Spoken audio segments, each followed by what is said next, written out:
अस्सलामुअलैकुम वरहमतुल्लाहि वबरकातुहू। दोस्तों मैं दानिश मलिक हाजिर खिदमत हूँ आप लोगों के लिए एक नई वीडियो लेकर। दोस्तों जैसे कि आप सब जानते हैं कि भारत देश के अंदर आज मजहब इस्लाम को किस तरीके से बदनाम करने की दिनों रात साजिशें रची जा रही हैं और मुसलमानों के ऊपर जगह जगह अत्याचार और जुल्म किए जा रहे हैं। लेकिन इसके बावजूद भी सुनने में आया है कि सन 2060 तक इस दुनिया का सबसे बड़ा धर्म मजहब इस्लाम बनने वाला है। जी हाँ दोस्तों, इस बात को मैं नहीं कहता बल्कि प्योर रिसर्च सेंटर ने इस बात का दावा किया है और इस बात की जानकारी खुद इंडिया के बड़े न्यूज चैनल न्यूज 24 ने दी है। चलिए दोस्तों, मैं सबसे पहले आप लोगों के सामने न्यूज 24 की वो वायरल वीडियो रखता हूँ। नमस्कार, न्यूज 24 देख रहे हैं आप और मैं हूं आपके साथ मुस्कान। इस्लाम दुनिया का दूसरा सबसे बड़ा धर्म है, लेकिन कुछ रिपोर्ट्स बताती हैं कि साल 2060 तक इस्लाम दुनिया का सबसे ज्यादा आबादी वाला मजहब बन जाएगा।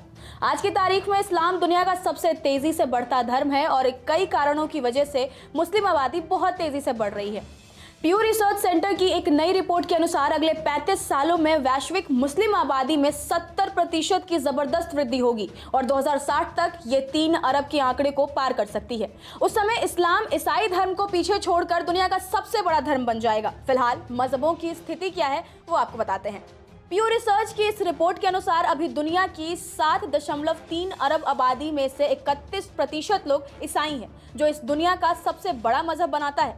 इस्लाम दूसरे नंबर पर है, हिंदू धर्म तीसरे स्थान पर है। लेकिन अध्ययन ये संकेत देता है कि आने वाले 35 सालों में ये स्थिति पूरी तरह बदल जाएगी, क्योंकि मुस्लिम आबादी में जबरदस्त बढ़ोतरी होगी। इस्लाम इतनी तेजी से क्यों बढ़ रहा है? कुछ कारण है और रिपोर्ट्स के अनुसार आपको बताते हैं कि मुस्लिम आबादी में तेजी से वृद्धि होने के 3 मुख्य कारण है। युवा जनसंख्या यानी मुसलमानों की औसतन उम्र कम है। दूसरा सबसे बड़ा रीजन है ज्यादा जन्म दर यानी फर्टिलिटी रेट। मुस्लिम महिलाओं की फर्टिलिटी रेट ईसाइयों से बेहतर हो रही है। तीसरा सबसे बड़ा कारण है धर्म परिवर्तन, यानी कुछ लोग इस्लाम धर्म अपना रहे हैं।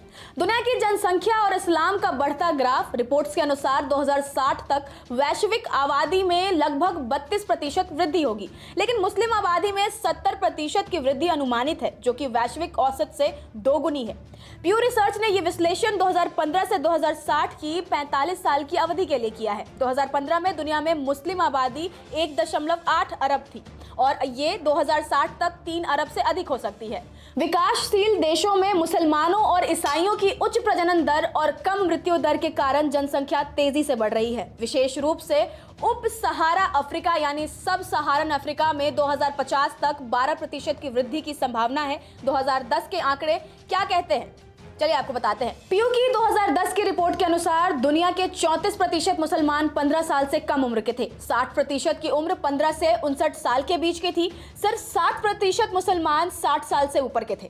ज्यादातर मुसलमान अफ्रीका और मिडिल ईस्ट में रहते हैं, जहां जन्म दर सबसे अधिक है। भारत में मुसलमानों की स्थिति प्यू रिसर्च के मुताबिक 2015 में भारत की मुस्लिम आबादी 14.9% थी। 2060 तक ये 19.4% तक पहुंच सकती है, यानी 2060 तक भारत में लगभग 33 करोड़ मुसलमान होंगे, जो कि लगभग हर 5वां भारतीय होगा। अन्य धर्मों की अनुमानित वृद्धि 2060 तक ईसाई धर्म में 34% की वृद्धि हो सकती है। हिंदू धर्म की वृद्धि सिर्फ 27% तक सीमित रहने की संभावना है, जो कि वैश्विक औसत से कम है। वर्तमान की बात करें तो दुनिया की कुल आबादी का 34% हिस्सा ईसाई है, जबकि 15% हिंदू धर्म के अनुयायी हैं। क्या इस बढ़ती मुस्लिम आबादी का असर सिर्फ मजहब तक सीमित रहेगा या राजनीतिक, समाज और सांस्कृतिक पर भी पड़ेगा? तो दोस्तों इस वीडियो में आप लोगों ने देखा कि कितनी तेजी के साथ में मजहब इस्लाम दुनिया के अंदर बढ़ता हुआ नजर आ रहा है। बेशक दोस्तों, मजहब इस्लाम एक ऐसा धर्म है जितना लोग इसको दबाने की कोशिश करेंगे ये इतना ही ज्यादा उभरेगा। फिलहाल दोस्तों, आप लोग इस पूरी खबर को लेकर क्या राय रखते हैं, अपनी कीमती राय कमेंट बॉक्स में जरूर दें और इस वीडियो को लाइक करके तमाम दोस्तों के साथ में आगे जरूर शेयर कर दें। तो दोस्तों मिलता हूँ आपसे एक और किसी आने वाली नई वीडियो में। जब तक के लिए दुआ की दरख्वास्त। अल्लाह हाफिज।